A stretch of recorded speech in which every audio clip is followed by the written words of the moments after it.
Hello, what is your name and what do you teach at TATI? My name is Sharlene Friedman. I use she, her pronouns, and I teach group art therapy experiential. David, David Cho, he, him pronouns. What do I teach? I teach 3 courses: art-based clinical supervision. I teach art therapy, mental health, and assessment. As well, I teach family and couples counseling. Hi, my name is Anand, and pronouns he, him, and I'm a instructor here at the Toronto Art Therapy Institute, and I teach 2 courses. I teach practicum preparation in semester 1, and I come back again and I join students in the last semester, in semester 4, where we do the employment course. Okay, my name is Meryl. My pronouns are she, her, and I teach child and adolescent development part 1. How long have you been teaching at TATI? I've been teaching since 2007. Yeah. And so teaching group art therapy experiential for, I'm bad at math, over 15 years. What is one thing that you learned from the process of teaching the course? What a beautiful question. I learned how learning never ends, and that the experience of art-based inquiry just keeps bringing more and more wonder and awe, and how much I love what I do and how just extraordinary it is to be able to keep growing. And what is one thing that you feel would be important for students to learn about in terms of employment in art therapy? That's a really good question. What's going to inspire my answer, I think we usually kind of create a space for students to share what their hopes are in what they'd like to get out of the course at the beginning, and something that kind of ties in with the purpose of the course is we spend time to reconnect on their self-reflections, their values, all the work that they've done over the past 15-16 months, and create building a practice from self, so their voice and their identity and who they're becoming as an art therapist. What do you think is one thing that's important for students to learn about when using art therapy with children and youth?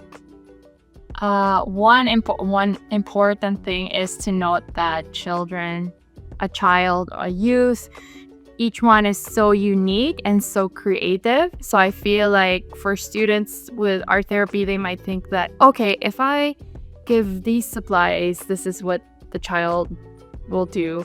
But then actually they surprise you and they do something totally unexpected. And so I think that's one thing that's important to know.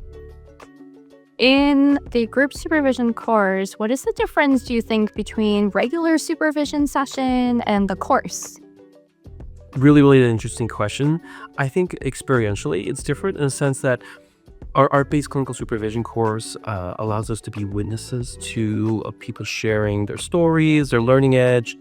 It really decenters ourselves as experts, but more so around the person that's sharing that. They are the best person to ask in terms of what's going on for them. So it's a really interesting course because you're using art response for using discussion, but at the same time we're shifting the way supervision can look like in a way that's more strike-based and like decentered to more the person as the expert.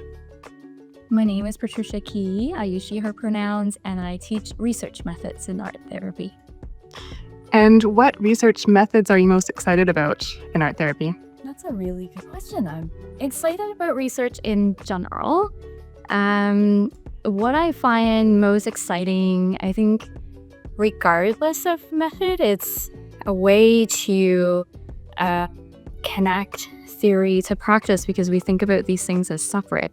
But I also think about Paulo Freire when he writes about praxis, about how we take information from our surroundings and we process it and we reflect on it we reflect upon the world in order to transform it.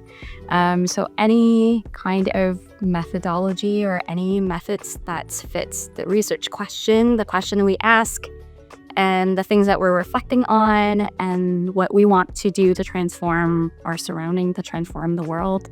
That excites me, particularly though, research methods that use arts making and creativity and imagination's particularly exciting, because I'm biased as an art maker and art therapist. But that's what I love about research. Hi, my name's Jacquie. My pronouns are she, they, and I teach a few courses here at TATI. I teach trauma-informed art therapy, an embodiment course of ambulatory practices and embodiment, and cultural humility and art therapy. And it may sound like a lot, but they actually, the currents flow together really well. And why even lean into those practices, that the intention of those courses is not just about learning techniques or practices or skills. It's actually about inviting folks to begin to get curious about embodying their own ethos and principles as human beings, as care professionals, and as art therapists. So it's really a welcoming in of questioning their longings and desires in the work, and how to deepen an understanding of trauma, and ways to see trauma-informed practice as a way of being rather than just something we do in a therapy room.